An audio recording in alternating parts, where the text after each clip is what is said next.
आदाब।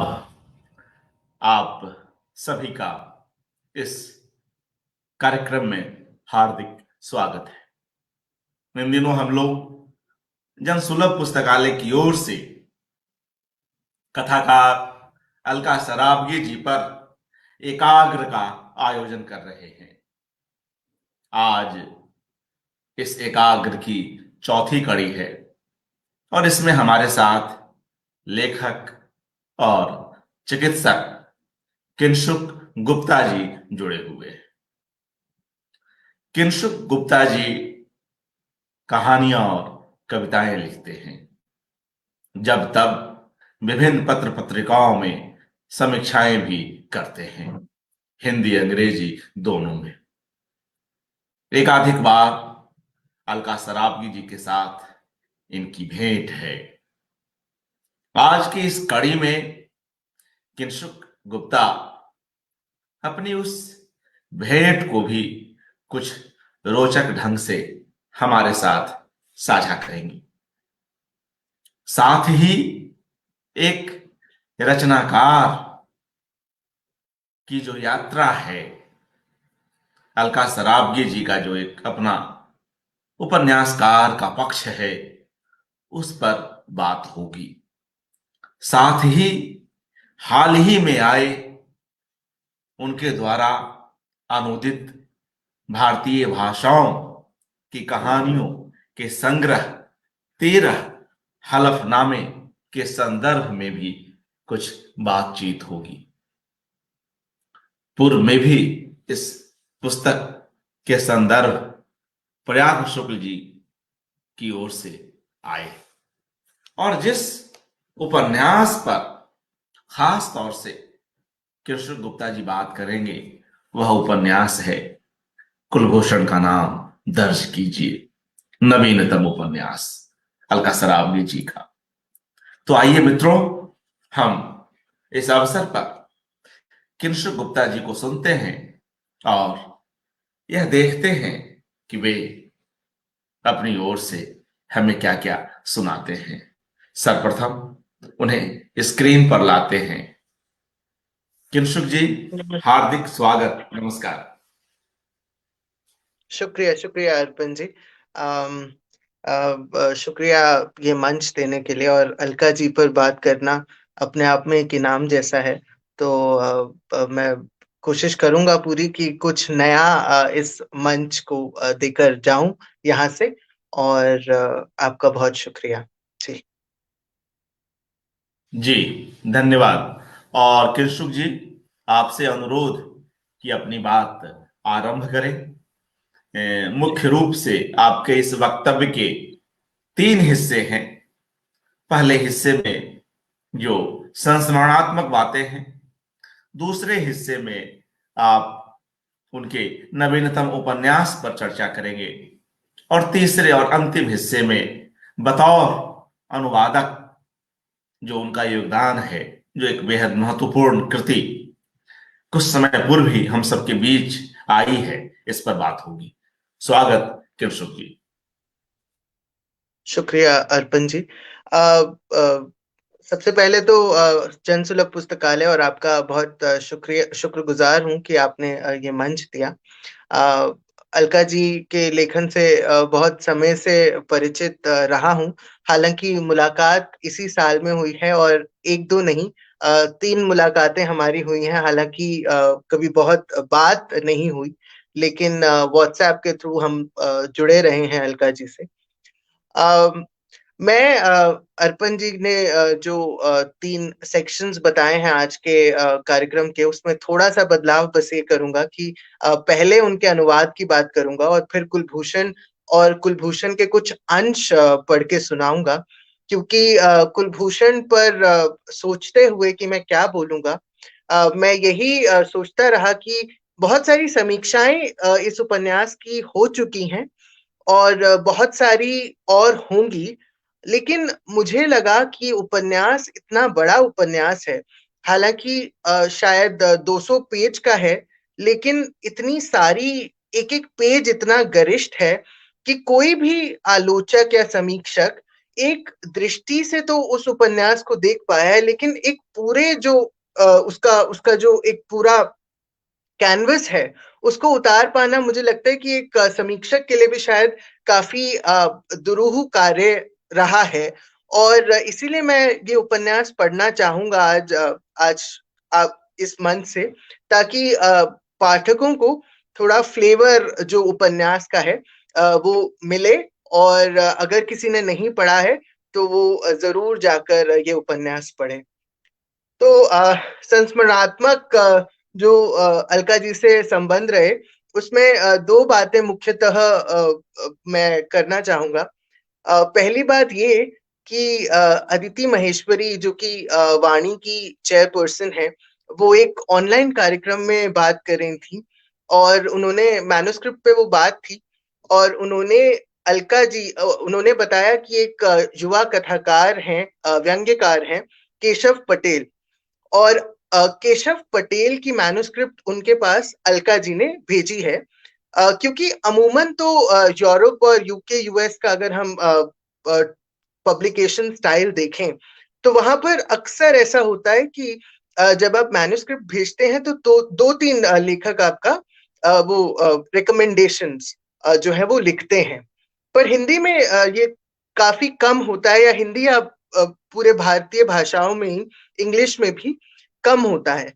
तो अदिति जी तब ये बात बता रही थी कि किस तरह से अलका जी ने क्योंकि कहा है, तो वो भी उस मैन्युस्क्रिप्ट को पढ़ने के लिए बहुत खुश हैं, मतलब बहुत उसके लिए उत्साहित हैं और वो उसे पढ़ के प्रकाशित करेंगी मतलब। तो ये पहला मेरा मुलाकात तो नहीं थी, पर अलका जी का जो व्यक्तित्व है वो मुझे पहली बार पता चला था। और हिंदी का समाज तब तक थोड़ा बहुत मैं सब कुछ जान रहा था, और हिंदी का नहीं, हर भाषा का समाज, मुझे लगता है कि यंग लोगों को प्रोत्साहन देना बहुत मुश्किल काम होता है। और जबकि प्रकाशक से मिलवाना और प्रकाशक से एक संबंध स्थापित करवाना, वो अपने आप में शायद वो तो कोई भी नहीं करता है किसी के लिए, पर अलका जी वो करती हैं। और बहुत सुख संयोग की बात है कि बाद में जब मेरी किताब जो कि वाणी प्रकाशन से ही आने वाला है, ये दिल है कि चोर दरवाजा, जो कि एलजीबीटीक्यू पहला हिंदी का संग्रह होगा। अ, तो उससे पहले भी मैं डरा हुआ था, क्योंकि विनोद कुमार शुक्ल की जो रॉयल्टी वाली बात थी और ये बात कि प्रकाशक किस तरह के होते हैं और उनका क्या व्यवहार होता है, वो बहुत ही एविडेंटली सामने आ रहा था। तब का अलका जी को मैंने फोन किया, अलका जी से बात हुई। अलका जी ने कहा कि तुम आराम से अदिति से मिलाओ और तुम्हें कोई चिंता करने की जरूरत नहीं है। और अगले दिन मैं गया, अगले दिन मैंने अपना कॉन्ट्रैक्ट साइन किया। और बाद में फिर अदिति ने मुझे बताया कि अलका जी ने सुबह ही, अगले दिन सुबह उनको मैसेज करके बताया था कि किंशुक आएगा और वो अच्छी कहानियां लिखता है, इसलिए तुम उसकी किताब को कंसिडर जरूर करना। तो ये अलका जी का जो बड़प्पन है, मुझे लगता है वो बहुत कम साहित्यकारों में मैंने ऐसा कुछ पाया है। और अलका जी की ये जो बात है, ये मेरे लिए बहुत बड़ी है और मैं इसको बहुत आदर से याद रखता हूँ हमेशा। तो एक ये बात। दूसरी बात, अलका जी से जब भी मुलाकात हुई दिल्ली में, बहुत जल्दी से 3 मुलाकातें हुई, तो यही जाना कि अलका जी बहुत संतुलित व्यक्तित्व की धनी है। वो ना ज्यादा बोलती हैं ना कम बोलती हैं, लेकिन वो इतना बोलती हैं जिससे दूसरा इंसान आपकी बात समझ जाता है। और वो किसी भी तरीके के इन सब लूज टॉक्स में ज्यादा विश्वास नहीं रखती, ऐसा मुझे लगा। मैं जब भी उनसे मिला हूँ, वो बहुत काम की, वो बहुत ही प्रोफेशनल बात करती हैं, वो हमेशा हर चीज पूछती हैं, लेकिन उससे ज्यादा वो कभी कुछ भी बात नहीं करती हैं, जो कि मेरे लिए, मतलब शायद जब साहित्यकार मिलते हैं तो शायद एक दूसरे के बारे में या जो भी, लेकिन अलका जी से कभी मेरा उस तरीके का वो नहीं हुआ।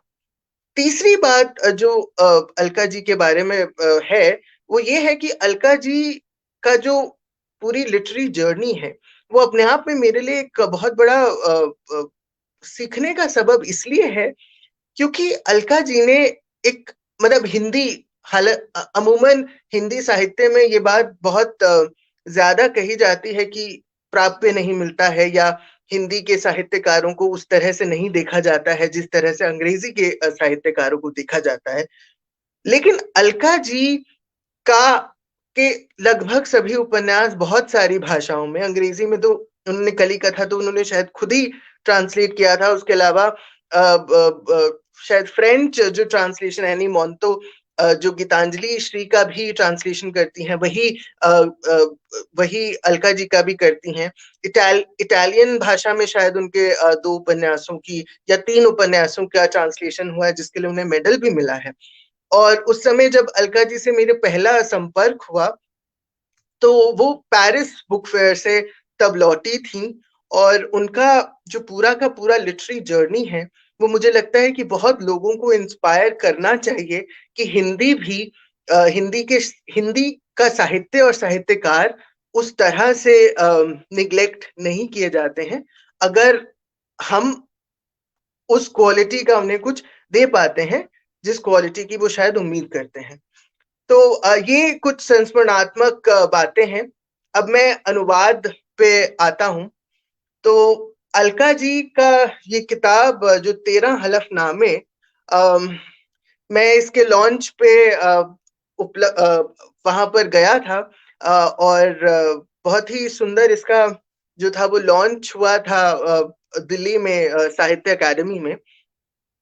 और तभी शायद अलका जी ने कुलभूषण के लिए एक और पुरस्कार भी जीता था। तो उसी की खुशी में और इस किताब के लॉन्च के लिए दिल्ली में सब लोग इकट्ठा हुए थे। 13 हलफनामे मुझे लगता है कि एक ट्रांसलेटर की तरह से, हालांकि अलका जी अनुवादक नहीं है, पर ये किताब पढ़ते हुए मुझे लगा कि अलका जी अनुवाद के जो बहुत बारीक बातें हैं उसे वो बहुत अच्छे से समझती हैं। क्योंकि अगर आप गुजरेंगे इस पूरे संग्रह से, मैं संग्रह के बारे में पहले बता दूं तो ये 13 हलफनामे 13 महिला साहित्यकारों की रचनाएं हैं। और स्त्री विमर्श तो नहीं कहना चाहिए, लेकिन मुझे हर वक्त यही लगता रहा कि मानवीय संवेदनाएं जो हैं वो बहुत प्रखरता से इस हर कहानी में जो है वो हमारे सामने आती है। और अलका जी, खैर वो बात मैं कुलभूषण के साथ भी करूंगा कि अलका जी के पूरे साहित्य में विमर्श का भार कहीं पर भी नहीं दिखता है। और शायद ये कहानियां भी मुझे इसीलिए बहुत पसंद आई क्योंकि ये कहानियां सिर्फ कहानियां कहती हैं और उन कहानियों के कहने के प्रोसेस में अगर कोई विमर्श खड़ा हो जाए तो हो जाए। और ये विमर्श भी अपने आप में बहुत अलग अलग तरह के विमर्श हैं जो कि शायद जो एक कन्वेंशनल फेमिनिज्म या विमेन सेंट्रिक चीजों को देखने का हमारा नजरिया है उससे अलग है। तो इसमें 13 कहानियां हैं और मजे की बात यह है कि ये पॉलीलिंगुअल यानी कि 13 कहानियां सब अलग अलग भाषा के साहित्यकारों की हैं। महाश्वेता देवी की डायन जो कि बांग्ला कहानी है, फिर इस्मत चुगताई और कुर्तुलियन हैदर की उर्दू कहानी, कमला दास की मलयालम और असमिया कहानी है इसमें, फिर टी जानकी रानी की तेलुगु कहानी, कृष्ण अंजलि खांडवाला की गुजराती कहानी, अनीता देसाई की कहानी और चित्रा मुद्गिल तो ये और उर्मिला पवार की मराठी कहानी।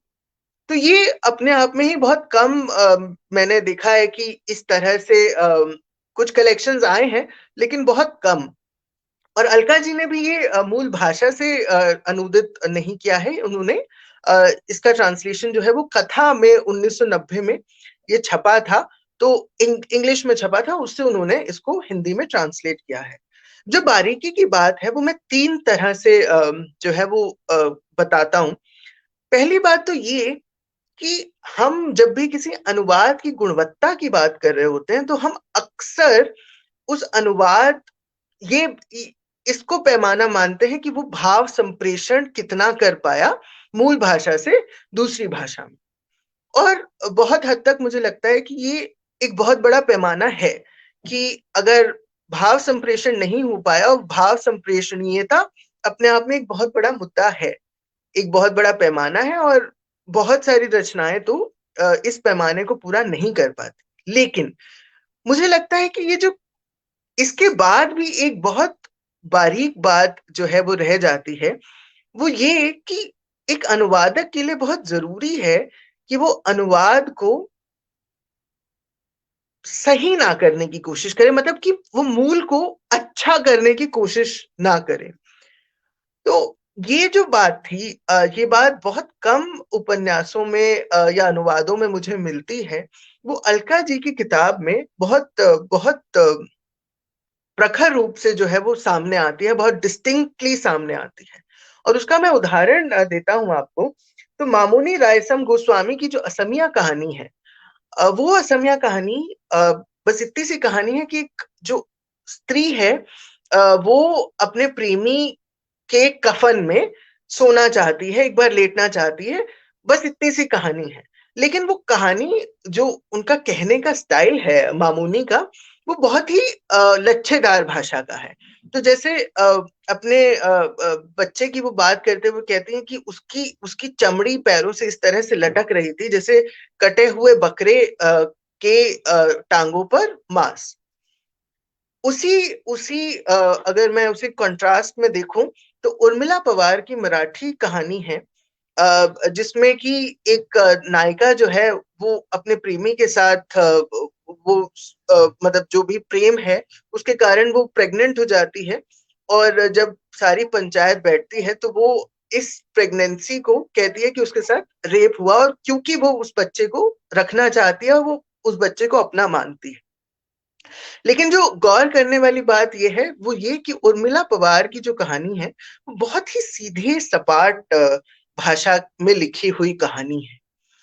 और ये दोनों जो एक्सट्रीम्स हैं, एक भाषा बहुत ही काव्यात्मक भाषा, बहुत ही सुंदर प्रांजल भाषा, और दूसरी तरफ उर्मिला पवार की एकदम सीधे छोटे छोटे सेंटेंसेस, छोटे छोटे वाक्यों वाली भाषा। और इस पूरी किताब से गुजरते हुए आपको ये समझ में आएगा कि अलका जी बहुत हद तक इस कठिन चीज को साध पाई हैं। उन्होंने हर लेखक की जो शैली है उसके करीब उस कहानी को रखा है। दूसरी बात ये इस कलेक्शन की बहुत डिस्टिंक्ट है कि इस कलेक्शन का जो इंडेक्स है, वो अमूमन ऐसा देखा जाता है कि इंडेक्स जब भी बनाया जाता है तो कोशिश की जाती है उसे अल्फाबेटिकली बना दिया जाए, क्योंकि वो सबसे आसान तरीका है और उसमें किसी को भी ऑफेंड करने के, किसी को भी नाराज करने के जो चांसेस होते हैं वो बहुत कम होते हैं। अलका जी, मुझे लगा कि अलका जी ने ये जो इंडेक्स है ये बहुत ही सोच समझ के डिजाइन किया है। शुरुआती कहानी है डायन, महाश्वेता देवी की डायन कहानी, जिसमें कि डायन का जो एक पुरातन बात है वो आती है, वो पूरी कहानी है। और अंत तक जाएं तो बहुत ही फेमस जो कि चित्रा जी की कहानी है आंगन की चिड़िया, जो कि लिव इन रिलेशनशिप की कहानी है, वो वहां तक जाती है। और बीच में वो पूरा सफर तय करती है, जो 11 साहित्यकार, तो मतलब 11 बीच के साहित्यकार है, वो एक पूरी ट्रेजेक्ट्री पुराने से नए तक, और पूरा जो स्त्री विमर्श का एक आयाम जो है वो हमारे सामने खुल जाता है। और लिव इन वाली कहानी तो मुझे इसलिए भी बहुत कैरेक्टरिस्टिकली पसंद आई, क्योंकि जो दिवु, जो उस कहानी की नायिका है, वो जिस तरह से बात कर रही है। तो एक बड़ा छोटा सा प्रसंग देके मैं इस बात को कहता हूँ। तो क्या होता है कि वो दिल्ली में शायद काम करती है, और वो दिल्ली में क्योंकि काम करती है तो वो अपने रूममेट्स के साथ रहती है। अब ऐसे रूममेट्स हैं जिनको वो बहुत ज्यादा पसंद नहीं करती। तो वो अपने आप ही ज्यादा पैसे देकर एक अलग घर में शिफ्ट हो जाती है, और अपने माँ को जब बताती है तो माँ कहती है कि क्यों, क्या जरूरत थी पैसा खराब करने की, उनके साथ ही एडजस्ट कर लेती। हमारे साथ भी ऐसा होता था तो हम यही करते थे। तो उसपे दिवु बड़ा जो मुझे लगता है कि कहानी का जो एक बहुत अच्छा भाव जो पकड़ती है, वो कहानी, वो कहती है कि वो तुरंत कहती है, टका से जवाब देती है, कहती है कि आप तो इसलिए नहीं रहते थे क्योंकि आपके पिता के पास, पिता की तो इतनी औकात ही नहीं थी। और मॉड्यूलर किचन, और किस तरह से माँ को धीरे धीरे पता चलता है कि वो लिव इन था, लिव इन का रिलेशनशिप था, और किस तरह से वो अंत तक उस बात को एक्सेप्ट नहीं कर पाते। वो बहुत ही अच्छी कहानी है, और एक तरह से पूरा का पूरा एक ट्रेजेक्टरी, बहुत पुराने समय से डायन महाश्वेता की कहानी से हम उस तरफ पहुंच जाते हैं। तो ये जो उन्होंने इंडेक्स इसका चूज किया, मुझे वो बहुत पसंद आया। और आखिरी बात बस यही, जिससे मैं जोड़ते हुए कुलभूषण की भी बात कहूंगा, कि कहीं पर भी इन कहानियों में विमर्श का दबाव नहीं है। और उनके पूरे साहित्य में क्योंकि बहुत लोग कोलकाता को उनके साहित्य का एक बहुत एक गर्भ मानते हैं, जिससे सब कुछ उपजा है। अम, उन विस्थापन की समस्या जो उनका एक सेंट्रल थीम हर हर उपन्यास में हो जाता है। मुझे लगता है कि एक ये खासियत उनके लेखन की है कि उनके लेखन में किस्सा गोई बहुत प्रिडोमिनेंट, उसका एक बहुत बड़ा हिस्सा है। अ, वो किस्सा कहती हैं, और उस किस्से के मतलब हम जितने मर्जी निकाल लें, लेकिन वो किस्सा वो बहुत अच्छे से कहती हैं। कुलभूषण पर जब मैं आता हूँ, तो कुलभूषण पर ऑलरेडी इतनी बात हो चुकी है कि अब बहुत कुछ मेरे पास नया जोड़ने के लिए नहीं है। मैं कहानी हल्की सी बताऊंगा जब मैं अंश पढ़ूंगा, लेकिन दो तीन बातें जो मेरे जहन में रह गई, और शायद उस पर उतनी बात नहीं हुई, तो बस मैं वो दो तीन बातों का जिक्र करता हूँ। सबसे पहले मुझे लगता है कि कुलभूषण का नाम दर्ज कीजिए। ये जो नाम का सिंबल पूरे नॉवल में चलता है, किस तरह से कुलभूषण जैन जो है वो गोपाल चंद्र दास, और अंत में वो अपनी बेटी के जो दाह संस्कार है उस पर वो किस तरह से अचानक उसके मुंह से निकल पड़ता है कि मेरा नाम कुलभूषण जैन है। तो वो जो एक ट्रैजेक्टरी है, और अगर हम बहुत क्रूड या ब्रॉड तरह से इस उपन्यास को बात करें कि ये उपन्यास में क्या होता है, तो उपन्यास सिर्फ एक नाम की कथा है, और उसके उसके चारों तरफ उपन्यास बुना हुआ है। वो नाम कितना बड़ा सिंबल बनता है, मुझे ये बात बहुत ज्यादा, इस बात ने मुझे हिलाए रखा, क्योंकि अक्सर हम ऐसा पाते हैं कि नाम बदल लेना एक बहुत आम सी प्रवृत्ति बन गई है। अ, मेरे घर जो काम करती हैं सर्वेंट, वो मुसलमान है, और मुसलमान है इसीलिए, मतलब ये हिंदू कॉलोनी है, तो वो अपना नाम जो है वो मुझे उन्होंने नेहा बताया है, और किसी दूसरे के जहां वो काम करती हैं उनको उन्होंने अपना नाम हिना हिना बताया हुआ है। तो मुझे इस उपन्यास को पढ़ने से पहले तक मुझे बहुत हद तक ऐसा लगता रहा था कि नाम को बदल, मतलब ये इतनी आम सी बात हो गई थी कि नाम बदल के तो, और कितनी सारी ये घटनाएं होती हैं जब अखबारों में हम पढ़ते ही रहते हैं कि बॉर्डर से कूद कर लोग आ गए, नाम बदल कर रहने लगे, या नाम बदल कर काम करने लगे, या नाम नहीं भी बदला। लेकिन ये जो नाम की बदलने वाली बात थी, और नाम कितनी बड़ी आइडेंटिटी का आपका हिस्सा है, वो मुझे तब समझ में आया जब मैं उपन्यास पढ़ रहा था, और उस समय थोड़ा सा पहले उससे जो सिटीजनशिप लॉ था वो पारित, मतलब हो रहा था, वो जो जो उसके झगड़े और वो सब चल रहा था। और तब जब उपन्यास खत्म हुआ और मैं उस उपन्यास पे थोड़ा सा सोच रहा था, तो मैंने ये पाया कि ये उपन्यास नाम नाम कितनी बड़ी चीज हो सकता है, कि एक नाम की नाम का होना या ना होना इस बात को भी निश्चित करेगा कि आप इस देश के बाशिंदे हैं भी या नहीं। और उस लिहाज से ये उपन्यास अपने आप में एक बहुत बड़ी रचना बन जाता है अपने आप, क्योंकि कितने एक बहुत ही ज्वलंत मुद्दे से जुड़ जाता है, और मेरे लिए तो कालजयी की कड़ी में भी आगे बढ़ जाता है। नाम के सिंबल से मुझे दो उपन्यास बहुत याद आए। एक तो विनोद कुमार शुक्ल का नौकर की कमीज, और दूसरा कृष्णचंद्र का जामुन का पेड़। और किस तरह से नौकर की कमीज समाज की जकड़न, समाज के उस एक ढांचे का प्रतीक है और बहुत सारे प्रतीकों से वो जुड़ जाता है। और जिस तरह से उस जामुन के पेड़ के उस इंसान पर गिरने और उससे जो एक प्रजा उससे जो तंत्र जो काम करता है, जिससे वो अंत में नहीं रिहा हो पाता, उसी तरीके का सिंबल इस कुलभूषण का नाम दर्ज कीजिए में भी है, और वो बहुत सुंदर सिंबल है।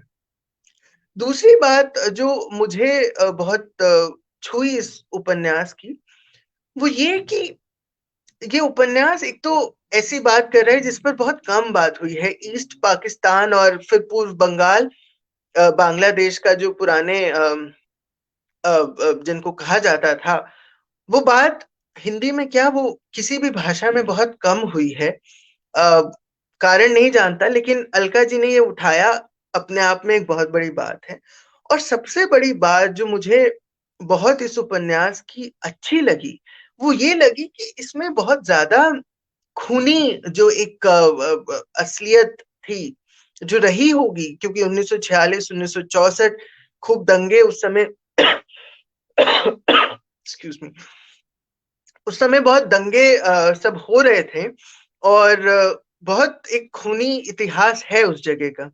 लेकिन अलका जी, मुझे लगता है कि वो सब चीजें चुनती हैं जो उसके इर्द गिर्द हैं, और वो उस डर को तो हमारे तक संप्रेषित कर पाती हैं, बिना उस खून के जिक्र के, बिना उस बहुत बहुत मार धाड़ और बहुत इन सब चीजों के, जो अपने आप में एक बहुत मुझे लगता है कि एक बहुत मुश्किल बात भी है, और वो कर पाई हैं, वो कुलभूषण के कैरेक्टर के थ्रू सब कुछ कन्वे कर पाई हैं। वो एक अपने आप में बहुत बड़ी बात है। मुझे दो और उपन्यासों का जिक्र करना है यहाँ पर, जो जो कि थोड़े से जुड़ते हुए हैं। ये नाम का जो एक छोटे से प्लॉट के चारों तरफ बनने वाला, एक तो दोनों ही बहुत चर्चित उपन्यास रहे। ओशन वांग का on on this earth we are briefly gorgeous, जो कि वियतनाम वॉर के दौरान के चारों ओर की कहानी है, और सिर्फ इतनी सी कहानी है कि एक एक माँ और बेटा, और वो शायद पुडिंग जो है वो बनाना चाहते हैं और उसे मिलके खाना चाहते हैं, और चारों तरफ जो है वो अम, अ, अ, पूरी तरह से सब कुछ चल रहा है, वॉर चल रहा है, महायुद्ध चल रहा है। दूसरा उपन्यास अनुक अरुद प्रकाशम का, जो कि 2021 में बुकर में शॉर्टलिस्ट भी हुआ, पैसेज नॉर्थ। और उसकी कहानी भी बहुत सिंपल सी है, कि उसमें एक जो दादी हैं, दादी या नानी, उनकी जो सेविका है, उसकी माँ की या उसकी खुद की डेथ हुई है, और इन लोगों को उन्हें बस देखने मतलब ये जाना चाहते हैं, और चारों तरफ युद्ध है। और मुझे लगता है कि यही इस उपन्यास की बहुत खासियत है, कि ये उपन्यास बहुत मासूमियत से हर डर को हमारे तक संप्रेषित कर पाता है। कुलभूषण के हर डर को हम महसूस कर पाते हैं।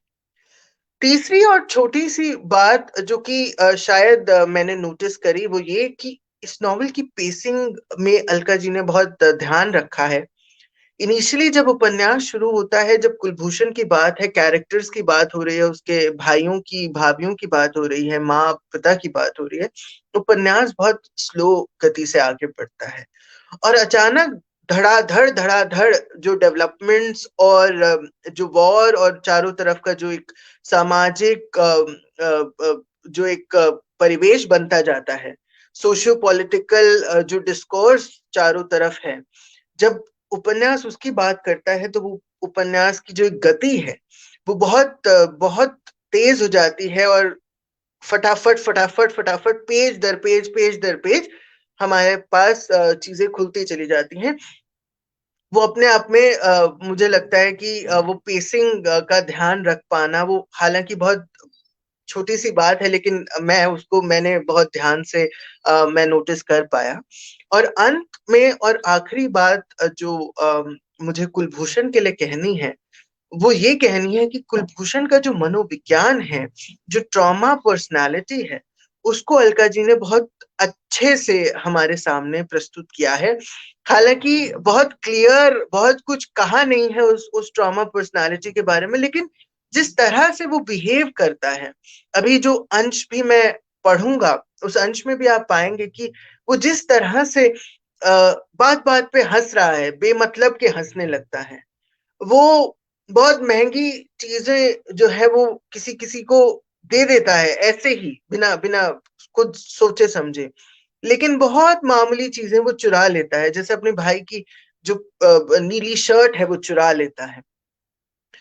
उसके साथ उसके बाद जिस तरह से अंत तक वो सब कुछ सहन करता जाता है, कोई उसे कुछ भी कह दे, कोई उसे मतलब एक इसमें बहुत अच्छा प्रसंग आता है कि भाभी का शायद कंधा दुख रहा है, और भाभी का कंधा वो दबाने लगता है कि उनको मैं राहत दे पाऊं। भाभी बहुत खुश हैं, लेकिन तब कुलभूषण ये बताता है कि मुझे ये डर था कि कहीं मैं आपका दर्द बढ़ा ना।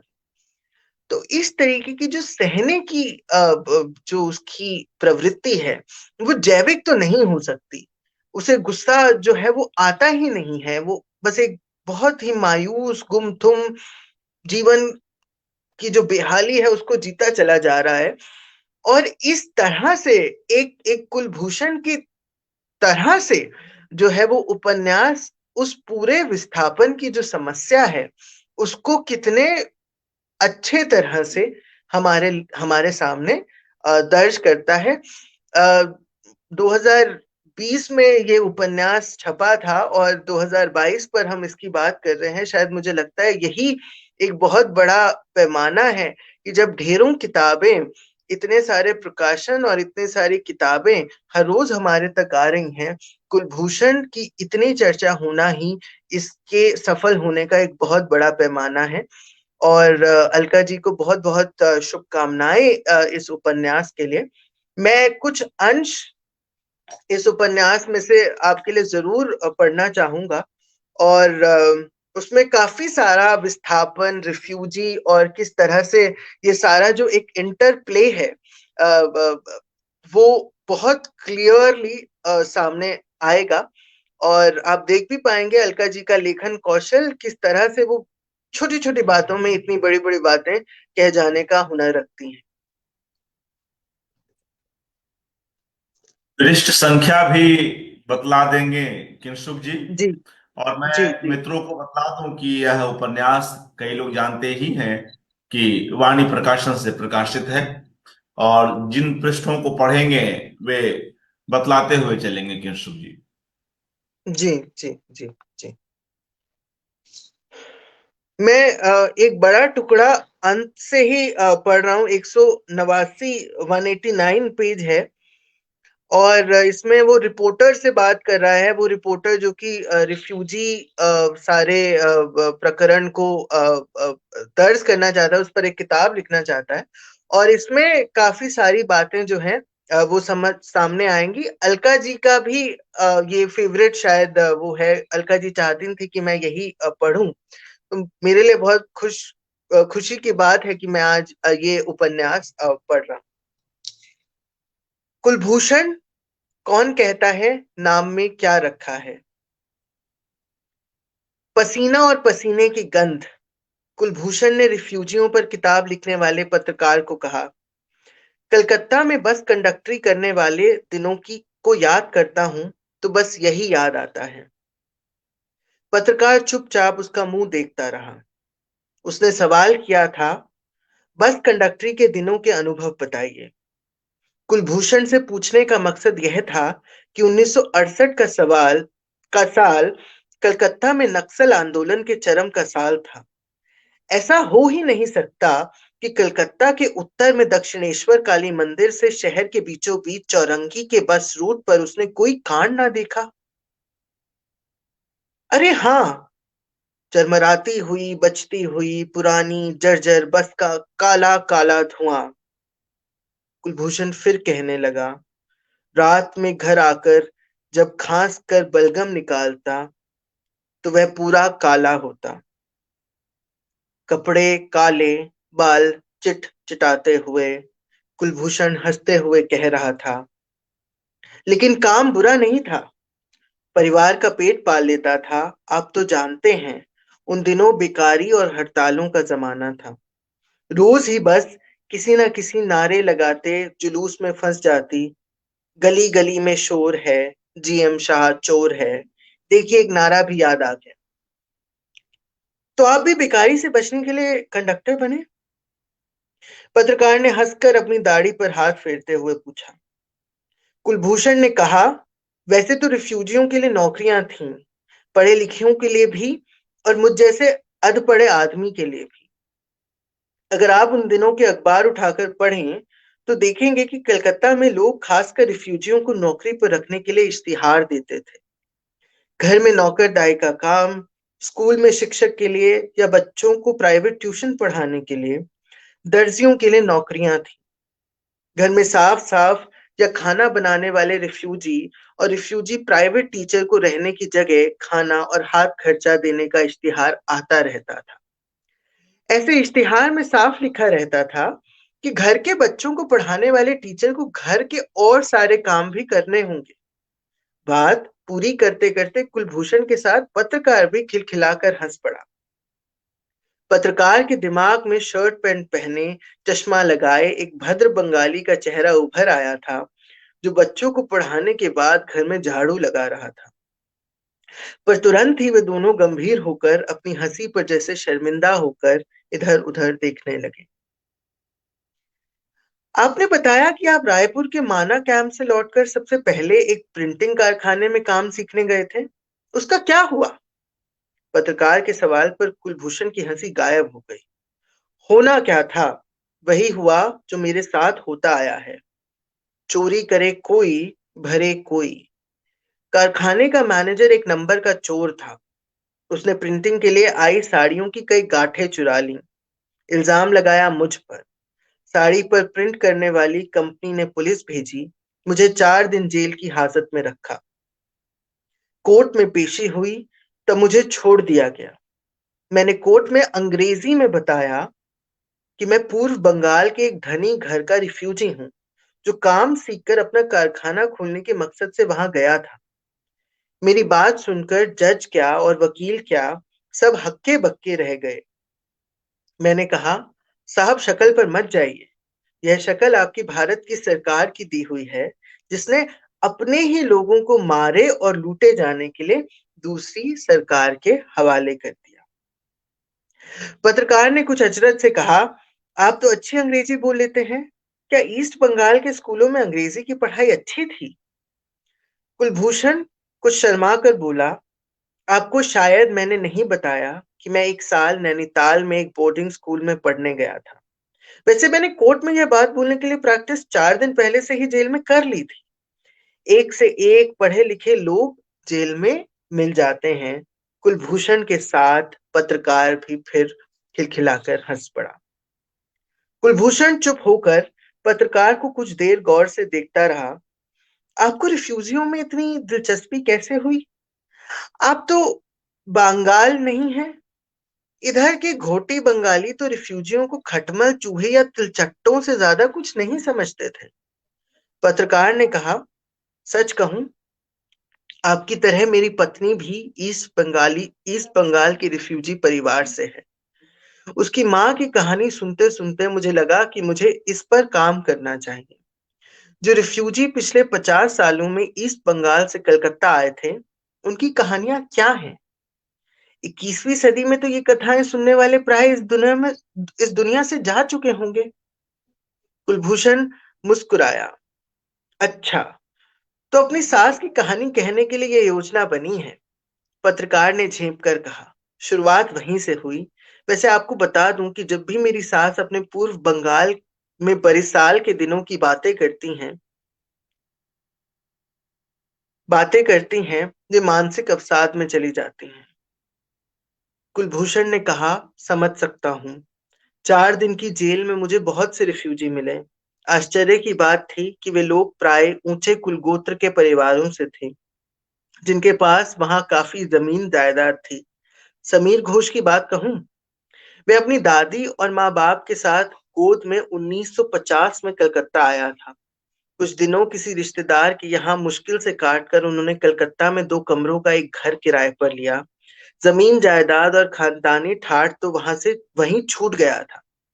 धीरे धीरे घर का किराया न देने के कारण कलकत्ता शहर उन्हें बेदर्दी से 2 कमरों के घर में से एक कमरे में के घर में और फिर शहर की सीमा से बाहर और दूर निकालता गया। जब सोने का अंतिम छल्ला भी बिक गया, तो उन्हें अपने परिवार का इतिहास भूलकर पेट भरने के लिए रिफ्यूजी कैंप में जाना पड़ा। कैंप में बहुत सी पार्टियां थीं जो समाज में क्रांति लाने की दावेदार थीं। गुंडों के दल भी थे जो उनके उद्धार के लिए मौजूद थे। रेल का वैगन तोड़कर चोरी करना, छुरा चलाना, पॉकेटमारी सीखने में आपत्ति ना हो, तो पेट भरने का इंतजाम तो तुरंत हो सकता था। जेल जाना पहली बार बहुत बुरा लगता है, बाद में आदत हो जाती है। पत्रकार ने कुलभूषण को देखा, तो आप भी कई बार जेल घूम आए? कुलभूषण को अचानक महसूस हुआ कि वह बहुत सी ऐसी बातें बोल गया है जो एक पत्रकार को नहीं बोलनी चाहिए थी। उसने कहा, नहीं, मैं सिर्फ एक बार झूठे मामले में जेल गया, वही 4 दिन। लेकिन मेरे परिवार में किसी को इस बारे में पता नहीं है।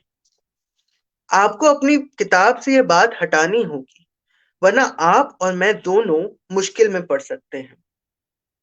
पत्रकार के चेहरे का रंग उड़ गया। बात बात में हंसने वाला यह आदमी खतरनाक हो सकता है। बेशक, बेशक, आपका नाम इस तरह की किसी केस हिस्ट्री में कभी नहीं आएगा। आप मुझे कोई भी बात बता सकते हैं। मैं किताब छपने के पहले अपना लिखा हुआ आपको पढ़ाकर ही प्रकाशक को दूंगा। कुलभूषण मुस्कुराया। आप तो समझ ही सकते हैं, आदमी अपने परिवार का सम्मान अपने मरने के बाद भी बचाना चाहता है। और यहाँ पर मैं ये भी जोड़ना चाहूंगा कि कहानी में ऐसा होता है कि कहानी में जब कुलभूषण लौट के आता है, कुलभूषण अपने भाइयों से अपने 3 बड़े भाइयों से जो है वो अलग हो गया है, और 3 बड़े भाई जो थे वो कलकत्ता में आकर बस गए थे। लेकिन कुलभूषण जो है वो नहीं आया था, वो अपने पिता के साथ ही रहा था, क्योंकि पिता को वहां से जाना नहीं था, क्योंकि उनकी बहुत सारी जमीन। और फिर कुलभूषण जब आता है, 1964 के दंगे हो रहे थे, शायद उस समय ही कुलभूषण आया।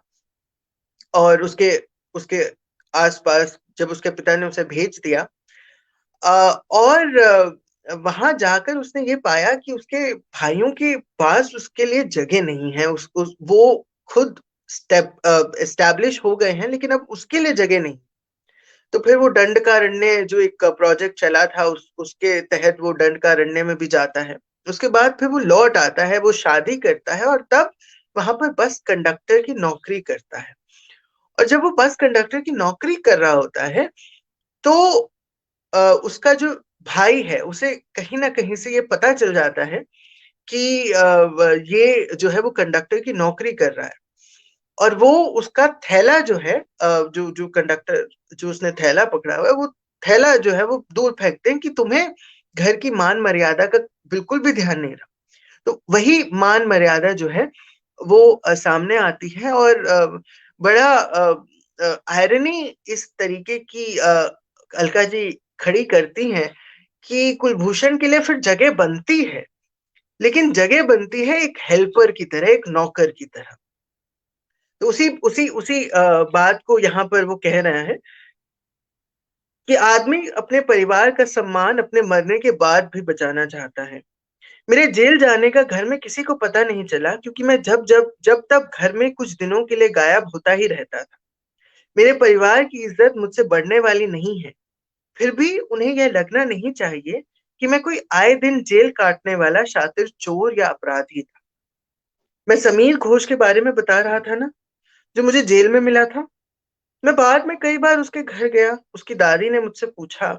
हम लगातार गरीब से और गरीब होते गए, पर मैंने हिम्मत कभी नहीं हारी। मेरी सबसे बड़ी हार यह है कि मैं अपने परिवार को उसी हिम्मत से जीना नहीं सिखा पाई। क्या चोर डाकू हुए बिना समीर 2 जून की रोटी कमाकर नहीं खा सकता? वह समय सिर्फ कोलकाता में ही उथल पुथल का समय नहीं था। पत्रकार बोला, अमेरिका में, पेरिस में, सब जगह सड़कों पर लोग उतर रहे थे। 1968 में हर जगह विद्यार्थी आंदोलन हो रहे थे। पुलिस की टीयर गैस खा रहे थे, बसें जला रहे थे। कुलभूषण फिर हंस पड़ा और हंसता चला गया। पत्रकार उसका मुंह देखता रहा कि उसने कौन सा चुटकुला सुना दिया। कुलभूषण अपने को रोक कर बोला, देखिए, दुनिया का तो मुझे मालूम नहीं है। मुझे तो सिर्फ अपना समय याद है। मेरा बचपन से ही स्वभाव है कि मैं हर काम को अच्छे से करता हूँ और दूसरे लोगों की भरसक मदद करता हूँ। कहीं लोग एक बस जला रहे हों और ऐसा करने में मुश्किल हो रही हो, तो मैं उनकी मदद कर दूंगा। मुझे पता है कि अपना गुस्सा निकाल रहे हैं, लेकिन मेरा विश्वास कीजिए, मैंने कभी किसी पर गुस्सा नहीं किया। एक बार अपने भाई को रास्ते से हटाने के लिए धक्का जरूर दिया था। ऐसा नहीं कि मुझे गुस्सा नहीं आता, पर मेरे पास एक जादू की पुड़िया है। उसे खाते ही मैं खुश हो जाता हूँ, गुस्सा खत्म हो जाता है। ये भूल ही जाता हूँ कि किस बात पर गुस्सा आया था। और यहाँ पर ये जो बात हो रही है, ये भूलने की बटन की हो रही है, जो उसे मिला था और जिसका वो जब तब प्रयोग करता है और चीजों को भूल जाता है। और ये भूलने का बटन जो है वो एक तरीके का मिस्टिसिज्म भी इस उपन्यास में जोड़ता है, जो कि एक बहुत ही खास बात है। कम मैंने देखी है इस तरीके की कोई बात, और वो बहुत ही एक मैजिकल रियलिज्म शायद नहीं, बट हाँ, एक एक एक अजीब सा जो एक फैंटेसी फैंटेसी का जो एक एलिमेंट है, वो उसमें वो जोड़ देता है। अ, और फिर अब मैं अंत के कुछ पन्नों पर आ जाता हूँ। 210 से मैं पढ़ रहा हूँ। मोहम्मद इस्लाम ने लड़की को आवाज दी, मल्ली। वह उठ खड़ी हुई और उसने आगे आकर कुलभूषण के गले में बाहें डाली और कहा, भूषण काका। उसकी आवाज की मिठास से कुलभूषण सराबोर हो गया। फिर उस छोटी सी लड़की ने कहा, मेरे बाबा का नाम श्यामा है और मेरी माँ का नाम अमला है। माँ ने कहा है कि जब आप मिल जाएंगे, तब से मैं आपको बाबा बोलूंगी और पुरानी सारी बातें भूल जाऊंगी। श्यामा जो था वो कुलभूषण का मित्र था और धोबी था, जो कि कुष्टिया कुष्टिया जहाँ का कुलभूषण बाशिंदा है, वहां पर वो रहता था। इसके बाद उसने अपने गले में पड़ा कपड़े में बंधा ताबीज दिखाया और कहा, माँ ने कहा है कि यह आपने बाबा को दिया था। इसके इसे आपके सिवाय किसी को नहीं देना है। कुलभूषण के शरीर का एक एक रोम उस लड़की के प्रति प्रेम से भीग रहा था। उसने उसे अपनी गोद में उठा लिया और पीछे से उसका उलझे हुए बालों का माथा चूमता रहा। अचानक उसने देखा कि पिताजी उसे गुस्से से घूर रहे हैं, ठीक वैसे ही जैसे वे किसी गरीब गुरबे से बातें करते हुए उसे देखते थे। इसका मतलब है कि उनकी तबीयत बिल्कुल ठीक है। यह सोचकर वह बेमौसम हंस पड़ा। मोहम्मद इस्लाम उठ खड़ा हुआ। तुम मिल गए हो कुलभूषण, तो मैं आज रात ही वापस लौट जाऊंगा। श्यामा और मैं दोनों मुक्ति वाहिनी की तरफ से लड़ रहे थे। हमने कुश्तिया पर बांग्लादेश का झंडा भी फहरा दिया था, पर बाद में पाकिस्तानी सेना ने हम पर बुरी तरह से हमला किया। आधे शहर को जलाकर राख कर दिया। हर घर में किसी न किसी की गोलियों से मौत हुई होगी। न जाने कितनी जवान लड़कियों और औरतों को उठा ले गए। श्यामा सबके मना करने के बावजूद अमला को छुड़ाने कुश्तिया चला गया। यह खबर है कि उन दोनों को सेना ने गोली से मार दिया। कुलभूषण सकते में आकर बोला, ये खबर गलत भी तो हो सकती है। तुम तो तुम तो यहाँ आ गए थे, तुम्हें क्या मालूम? मोहम्मद इस्लाम समझ गया कि भूषण श्यामा और अमला के मरने को स्वीकार नहीं करना चाहता। उसने कहा, हम ऐसी लड़ाई लड़ रहे हैं जैसे कि कोई चींटी हाथी से लड़ने चली हो। हमारे पास बस सही खबरों की ताकत है।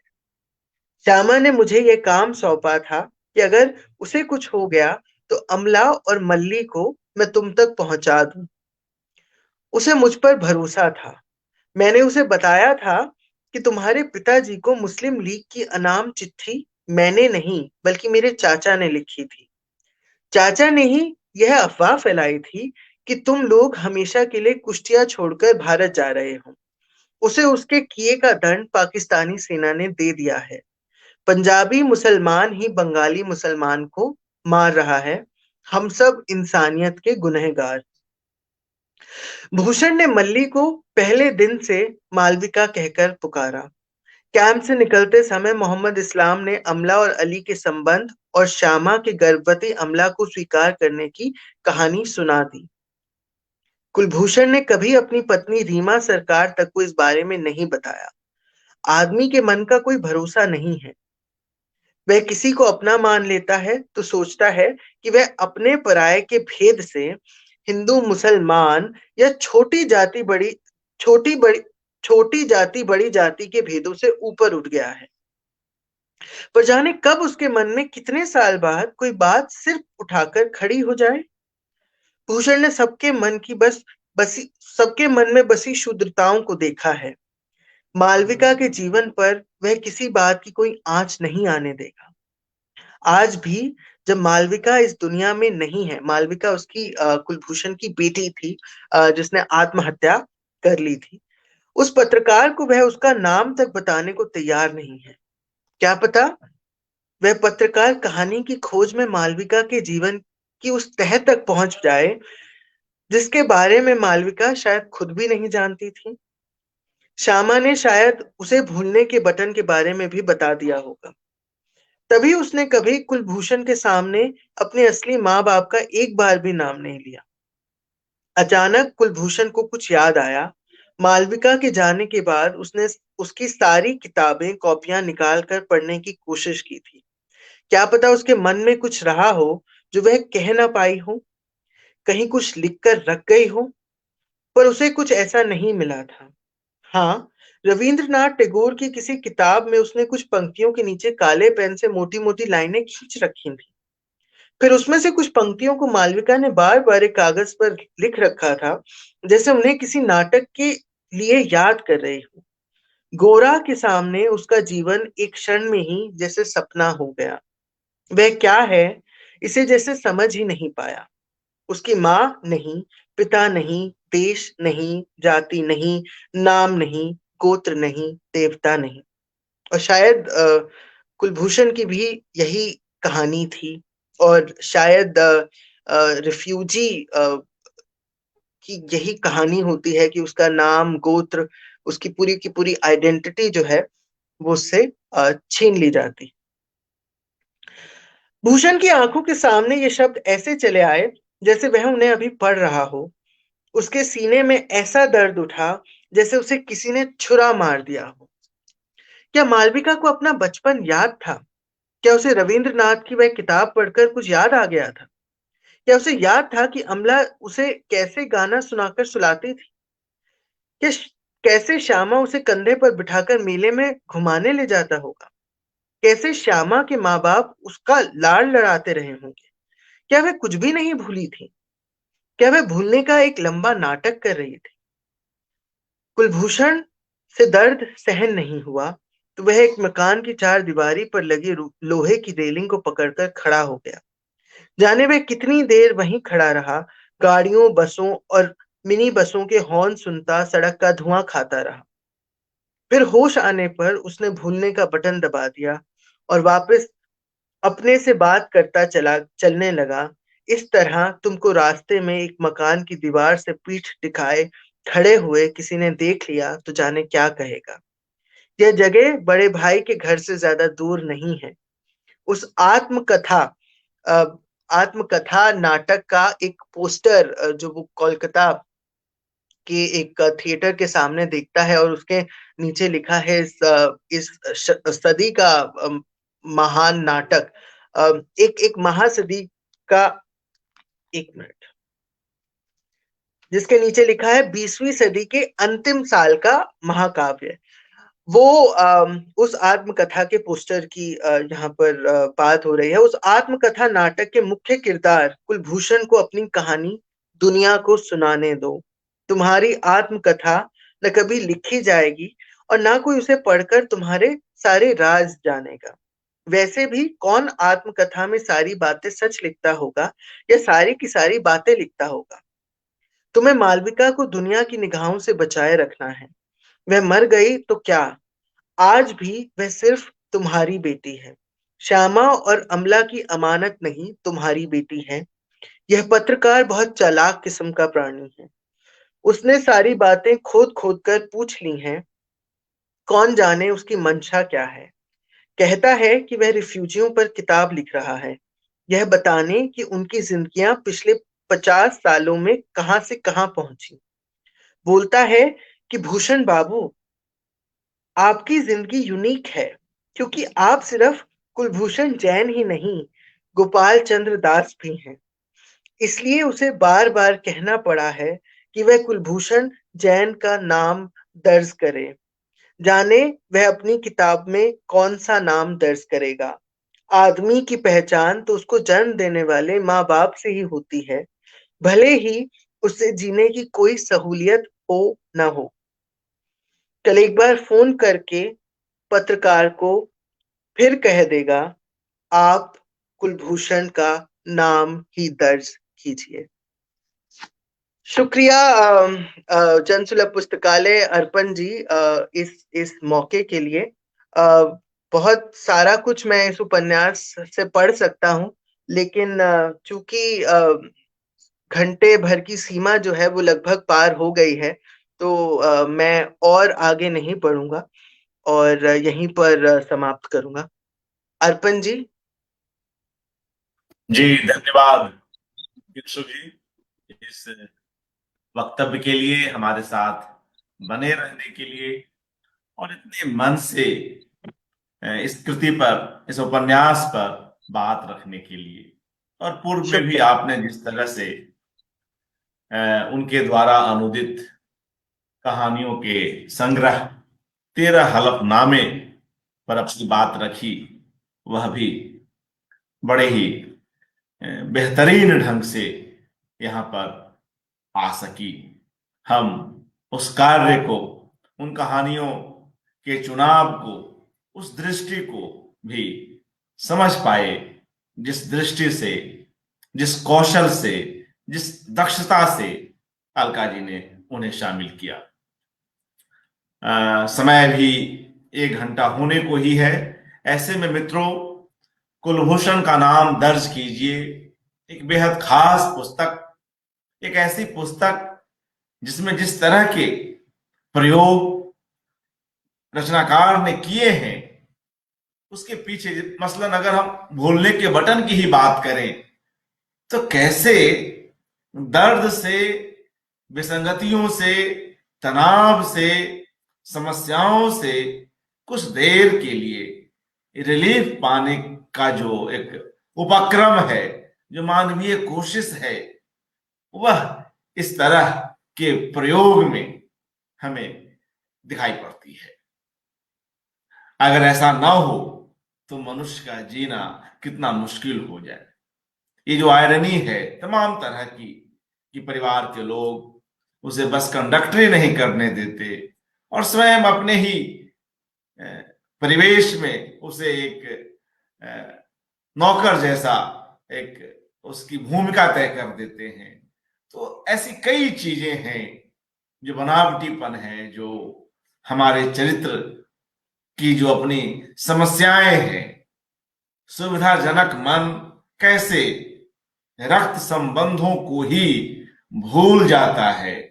यह जो क्रमशः आगे बढ़ती हुई मानव सभ्यता है, जो अपने को प्रबुद्ध समझती है, अपने को सुरक्षित समझती है, वहां इस तरह के लोगों के लिए, अपने ही लोगों के लिए जगह कितनी सीमित होती चली जाती है। ये तमाम प्रश्न इस उपन्यास में उभर कर आते हैं। विस्थापन के इर्द गिर्द ये सारी चीजें कैसे कुलभूषण के माध्यम से एक बड़े वर्ग को, एक विस्थापितों के एक बड़े समूह को ये चीजें एड्रेस कर रही होती हैं। मित्रों, जाते जाते रोहिणी अग्रवाल जी आलोचक इस उपन्यास को लेकर क्या सोचती हैं, क्या उनकी राय है, इसको सुन लेते हैं। रोहिणी अग्रवाल लिखती हैं, अलका सराबगी के पास किस्सों की अक्षय पोटली है। किस्सा गोई पारंपरिक ढंग से उनकी रचनाओं का वितान नहीं बुनती। केंद्रीय पात्र के वैचारिक संवेदनात्मक ऊहापोह का रूप धरकर आती है। वे समय की विडंबनाओं को अपनी रचनाओं में खोलती हैं, लेकिन केंद्रीय पात्र को कठघरे में खड़ा करके उसकी मासूमियत औदात्य को आग्रह पूर्वक बुनती नहीं। आत्म पड़ताल की ईमानदार प्रक्रिया में उसे निरंतर अपने को शिकस्त खाते और जूझते दिखाती है। यही चरित्र की ताकत है और लेखिका की निसंगता का उदाहरण भी।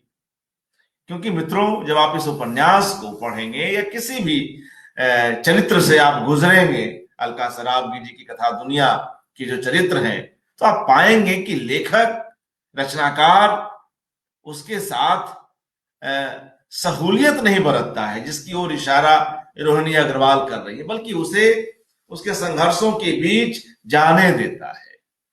तो यह एक ऐसा कौशल है जो कहीं ना कहीं बिल्कुल ऐसे चरित्रों को हमारे सामने लाने का काम करता है जो हमारे आसपास कहीं दिखते हैं।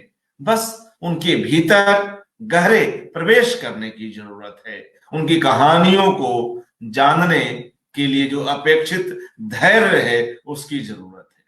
जब हम उसको जानते हैं, तमाम ऐसे लोग मिलेंगे जिनकी समस्याएं जो हैं कई कई कोणों से जुड़ी होती हैं।